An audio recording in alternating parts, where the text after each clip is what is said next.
Khotbah kali ini pula adalah bahagian ke-11 dan pesan ini diambil daripada Ulangan bab 29 ayat 1 hingga bab 30 ayat 20. Judul bagi khotbah bahagian ke-11 ini adalah Anugerah, Penghakiman, Belas Kasihan dan Pilihan.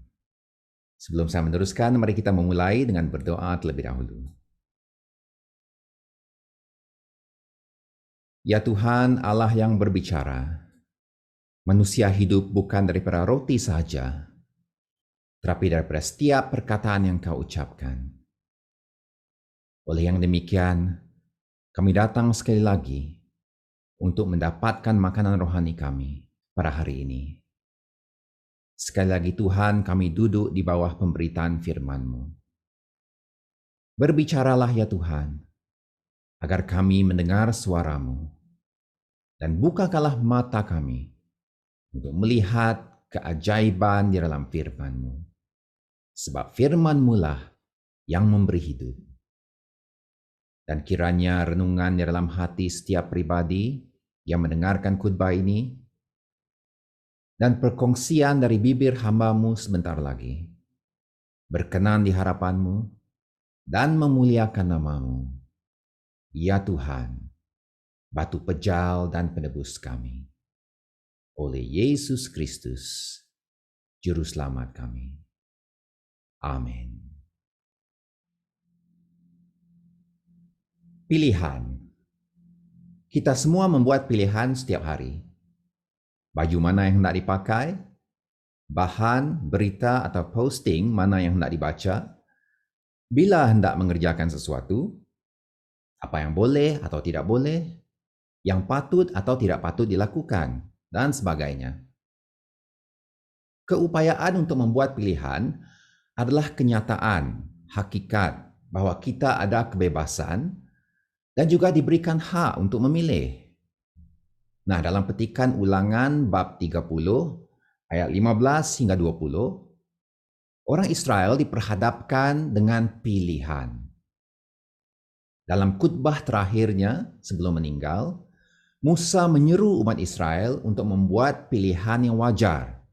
Pilih kehidupan dan kesejahteraan atau kematian dan kesukaran. Nampaknya sangat jelas, bukan? Lakukanlah perintah Tuhan, setialah kepada Allah-Mu, dan kamu akan diberkati. Sebaliknya, jika kamu berpaling kepada ilah-ilah lain, kamu pasti akan binasa. Pesan Musa.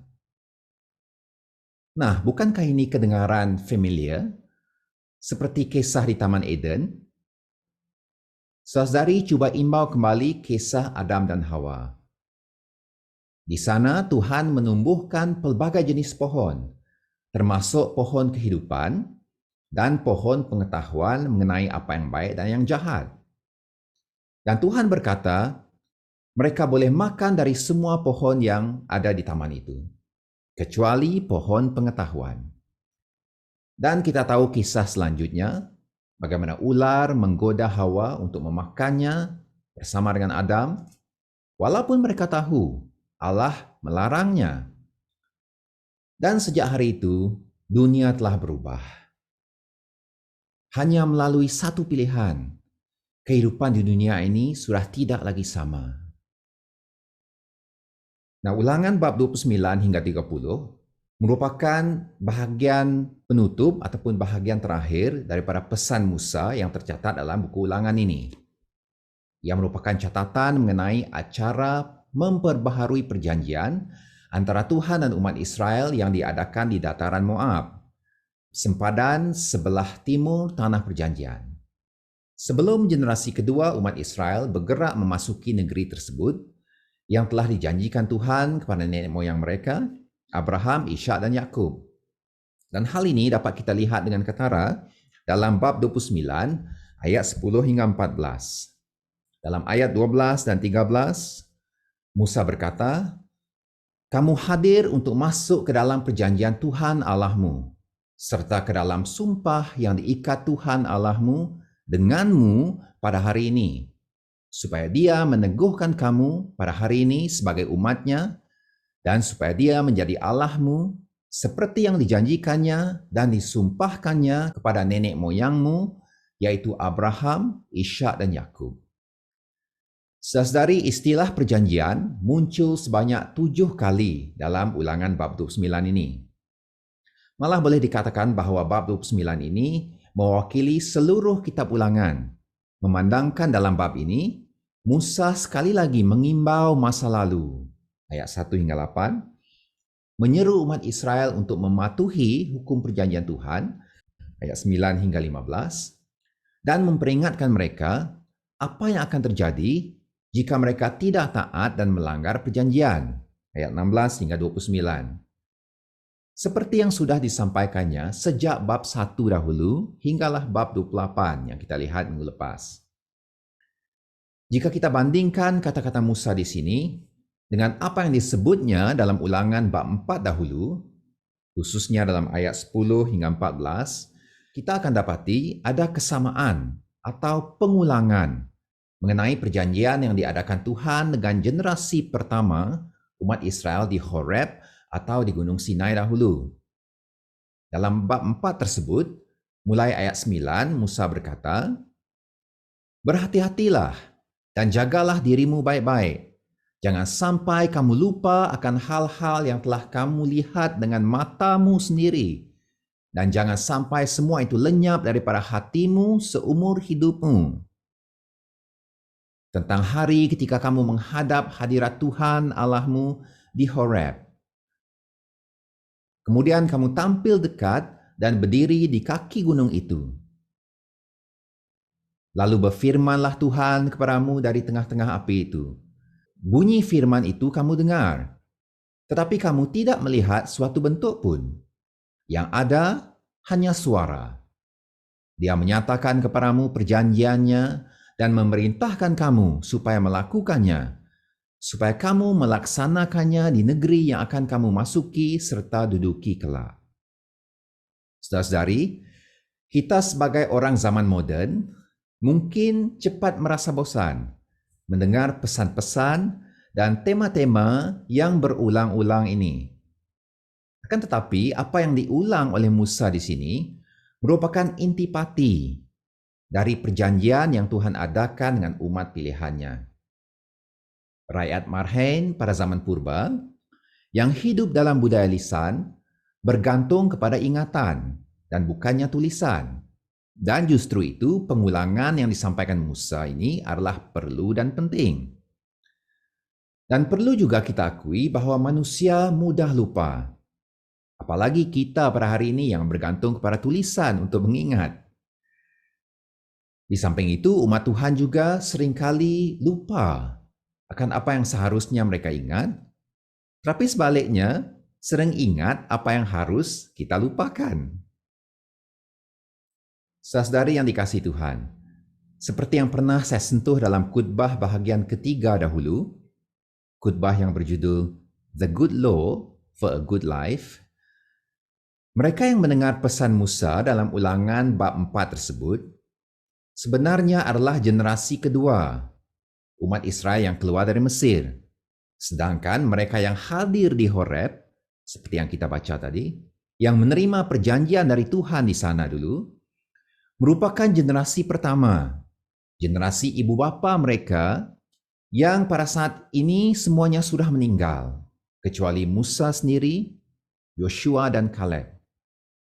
Maka tidak heranlah Musa membawa generasi baru yang kini berada di dataran Moab untuk memperbaharui perjanjian asal yang diikat di Horeb 40 tahun yang lalu.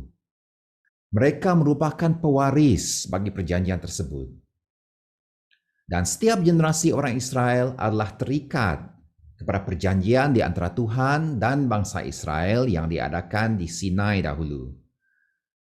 Tambahan lagi, setiap generasi umat Tuhan perlu menyatakan komitmen mereka sendiri kepada Tuhan dan tidak boleh bergantung kepada komitmen atau sekadar menumpang pengalaman generasi terdahulu.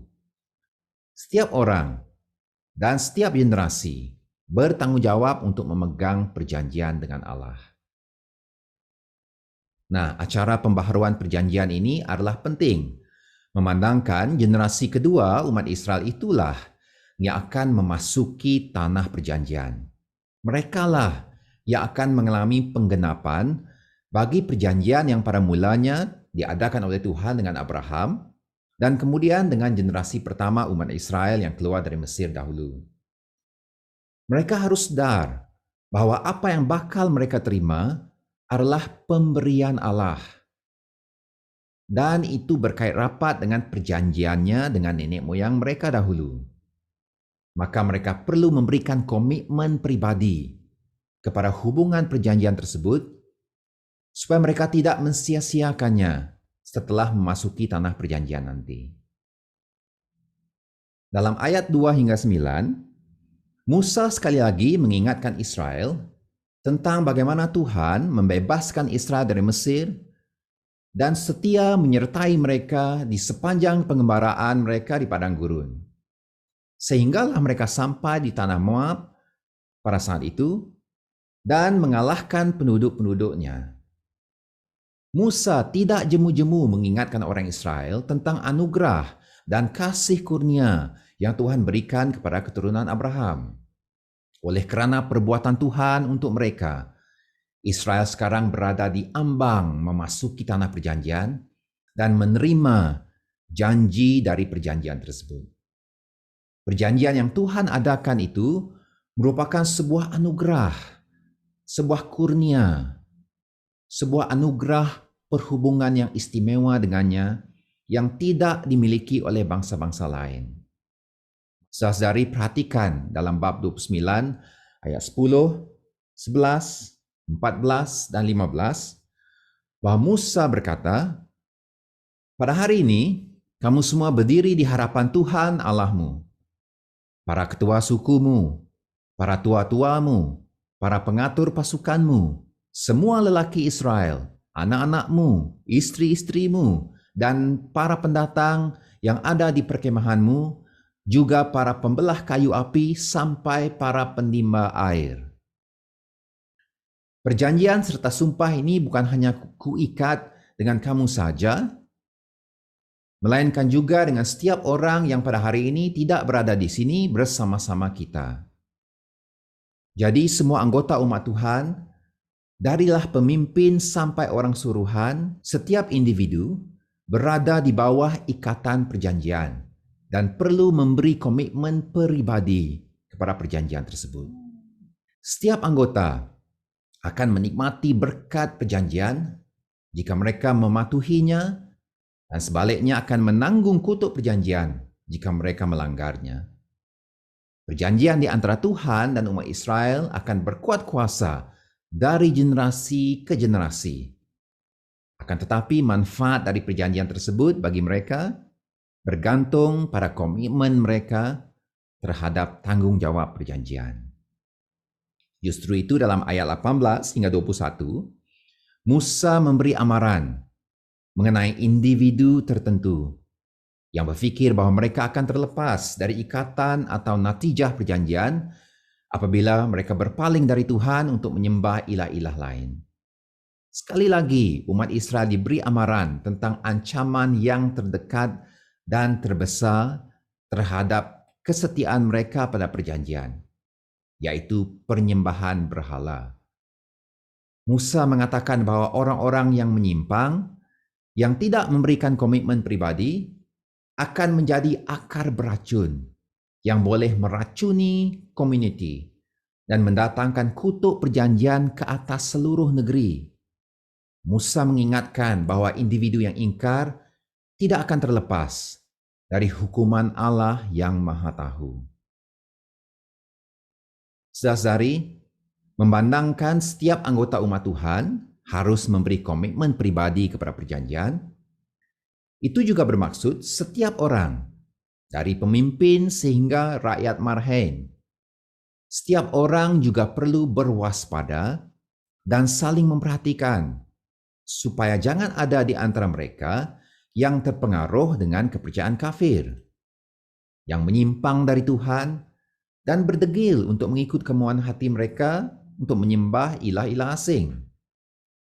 Dalam aspek ini, Umat Tuhan secara kolektif perlu bertindak untuk menangani masalah kemurtadan yang lahir dari kecurangan hati pribadi. Bukan kerana setiap individu tidak berhak menentukan haluan pribadi, tetapi kerana pengaruh dan akibatnya nanti akan turut ditanggung oleh semua. Penyimpangan mungkin bermula secara kecil-kecilan di kalangan individu-individu tertentu, tetapi akan menjadi barah yang boleh menghancurkan seluruh umat. Jadi persoalannya sekarang, memandangkan ada kemungkinan akan berlakunya penyimpangan dan kemurtadan seperti itu, dapatkah umat Israel menjadi umat yang taat? Apakah nasib Israel di tanah perjanjian kelak? Apakah mereka memiliki masa depan yang cerah atau gelap? Persoalan seperti ini memang akan datang secara semula jadi. Tetapi waktu itu bukanlah masa untuk berspekulasi. Sebaliknya, ia adalah masa untuk memberikan komitmen kepada perjanjian dengan Tuhan. Hal-hal yang tersembunyi adalah bagi Tuhan Allah kita. Tetapi hal-hal yang dinyatakan adalah bagi kita dan bagi anak-anak kita untuk selama-lamanya, supaya kita dapat mengikut semua kata dalam hukum Taurat ini. Ulangan 29 ayat 29. Saudari, tanggungjawab umat Tuhan bukanlah untuk meramalkan masa depan, tetapi untuk mematuhi kehendak Tuhan yang telah disampaikannya dengan jelas pada masa sekarang. Walau bagaimanapun, sesuai dengan pewahyuan Tuhan yang Maha Tahu, dalam bab 30, Musa kemudian berbicara mengenai masa depan umat Israel yang nampaknya diandaikan akan gagal dan mengalami pembuangan negeri, yang merupakan kutuk muktamad perjanjian. Lihat bab 28 ayat 64 hingga 68. Sekali lagi, pesan Musa di sini merupakan pengulangan bagi apa yang sudah disebutnya dalam Ulangan bab 4 ayat 25 hingga 31 dahulu. Dalam bab 30 ini, Musa mengulas hal tersebut dengan lebih terperinci, di mana beliau mengatakan bahawa Tuhan akan memulihkan umat Israel semula setelah mereka mengalami pembuangan di masa hadapan. Umat Israel diberitahu bahawa demi belas kasihan dan kesetiaan Tuhan terhadap perjanjiannya dengan mereka, Allah akan membawa mereka pulang ke tanah perjanjian, tidak kira sejauh mana mereka telah terpencar dan terserak. Ayat 4. Kepulangan Israel ke tanah air mereka itu menandakan pemulihan mereka kembali sebagai umat perjanjian Tuhan setelah mereka mengalami penghakiman. Justru itu, mereka yang mendengar peringatan yang menakutkan daripada Musa tersebut, bukannya tiada harapan.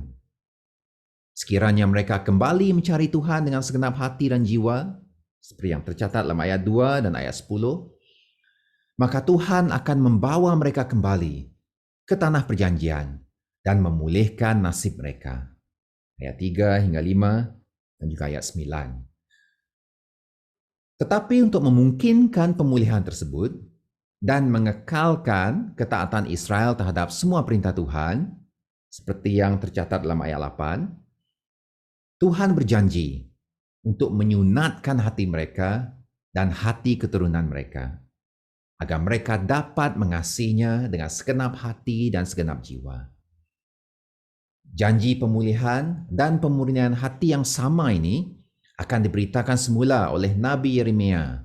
Lihat Yeremia bab 31 ayat 31 hingga 34 dan juga Nabi Hezekiel dalam Yehezikiel pasal 36 ayat 24 hingga 32. Mereka akan memberitakannya sekali lagi di masa hadapan apabila umat Israel berada dalam pembuangan di Babylon. Saudara-saudari, pada mulanya tadi Ulangan 29 dimulai dengan hakikat bahawa Tuhan belum juga mengurniakan kepadamu akal budi untuk memahami, mata untuk melihat, dan telinga untuk mendengar. Dan kita sedar tentang perkara ini berdasarkan kisah yang diceritakan dalam buku Ulangan ini. Kita dapati Israel sudah diingatkan beberapa kali bahwa mereka adalah orang-orang yang keras kepala dan cenderung untuk tidak taat. Tapi kemudian dalam bab 30 ayat 6, Musa berkata bahwa nanti Tuhan akan menyunatkan hati mereka sehingga mereka akan mengasihi dan mentaatinya dengan segenap hati dan jiwa sebagaimana yang sepatutnya. Ternyata pada akhirnya Tuhan akan mengurniakan umatnya akal untuk mengerti, mata untuk melihat, dan telinga untuk mendengar. Tapi persoalannya, adakah Tuhan akan melakukan pemurnian hati ini sebelum atau selepas membawa orang Israel pulang dari pembuangan? Nah, susunan peristiwa dalam bab ini nampaknya tidaklah begitu ketara. Saudari, jika ketaatan semula kepada perintah Tuhan dan ajaran Musa tersebut merupakan syarat bagi pemulihan mereka, bagaimana hal itu dapat benar-benar berlaku jika hati mereka tidak dimurnikan terlebih dahulu oleh Tuhan? Di sinilah kita dapati ada suatu misteri mengenai ketaatan ataupun keingkaran. Dan sejarah umat Israel dalam kitab Perjanjian Lama menunjukkan bahawa Tuhan sebenarnya tidak menunggu sehingga Israel menjadi lebih taat sebelum membawa orang-orang buangan kembali ke tanah perjanjian. Setahu saya, Alkitab tidak menyebut bahawa Israel beroleh pencerahan atau pemurnian hati ketika mereka berada dalam pembuangan. Namun, Tuhan tetap membawa mereka kembali. Kerana Tuhan adalah setia, Dia pasti memulihkan umatnya setelah mereka mengalami penghakiman. Dia akan membawa mereka pulang, menyunatkan hati mereka, dan membangkitkan semangat mereka untuk taat kepada perintah-perintahnya. Semua itu adalah perbuatan Tuhan oleh rahmat-Nya dan demi belas kasihan-Nya. Dan yang menariknya, selepas pembuangan, orang-orang Yahudi mula menjalani kehidupan seperti yang diajar dan digesa oleh kitab Ulangan ini dengan lebih serius. Mereka boleh dikatakan tidak lagi mengejar atau menyembah ilah-ilah asing setelah pulang dari pembuangan. Nampaknya hal ini melibatkan pekerjaan yang luar biasa di pihak Tuhan dan juga respon yang wajar dari umat Israel.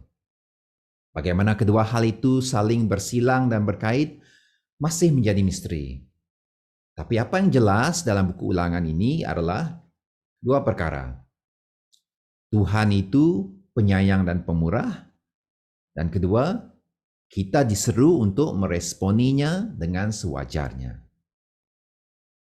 Dalam Ulangan bab 30, ayat 11 hingga 20, Musa kembali menyentuh soal ketaatan generasi kedua umat Israel yang sekarang berada di dataran Moab. Kata-kata Musa di sini merupakan nadi retorik dalam bab ini yang membawa kepada seruan agar mereka membuat pilihan yang tepat.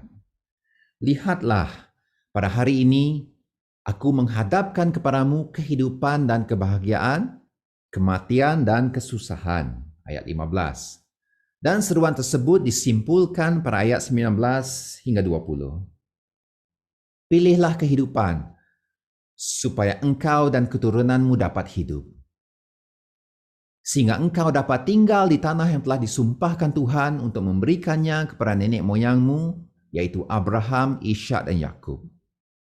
Pilihan tersebut adalah antara mengasihi Tuhan dan mematuhi perintah-perintahnya yang membawa kepada kehidupan, atau mengikuti ilah-ilah asing yang membawa kepada kematian. Ayat 16 hingga 18. Pada akhirnya, kesinambungan perjanjian tersebut bergantung kepada pilihan hati dan ketaatan kepada semua perintah Tuhan. Saudara-saudari, demikianlah Israel diperhadapkan dengan pilihan.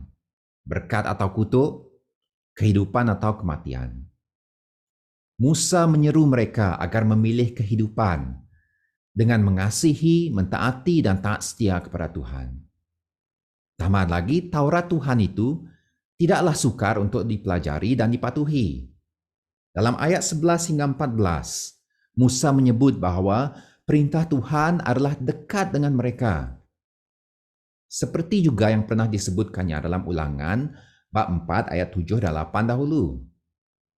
Kehendak Tuhan sudah dinyatakan dengan jelas dan ia mudah diakses.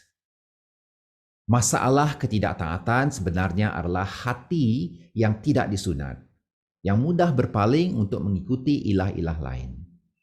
Isunya bukanlah sama ada kita cukup pengetahuan untuk melakukan apa yang sepatutnya, tetapi adakah kita sanggup untuk melakukannya? Kehendak Tuhan itu bukan misteri. Ia sangat dekat denganmu, dalam mulutmu, dan dalam hatimu, sehingga kamu dapat melakukannya. Ayat 14. Kita dapat memikirkannya dan membicarakannya, dan kita dapat melakukannya jika kita mahu.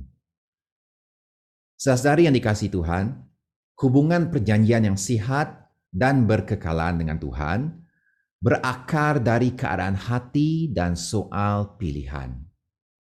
Keistimewaan yang diberikan Tuhan kepada kita untuk mengenal dan menjalinkan hubungan dengannya tidak menjamin kesinambungan hubungan tersebut. Sebab ia masih bergantung kepada pilihan atau tindakan yang benar di pihak kita. Pada masa yang sama, perintah Tuhan itu sebenarnya tidaklah sukar untuk dipatuhi. Lihat 1 Yohanes bab 5 ayat 3.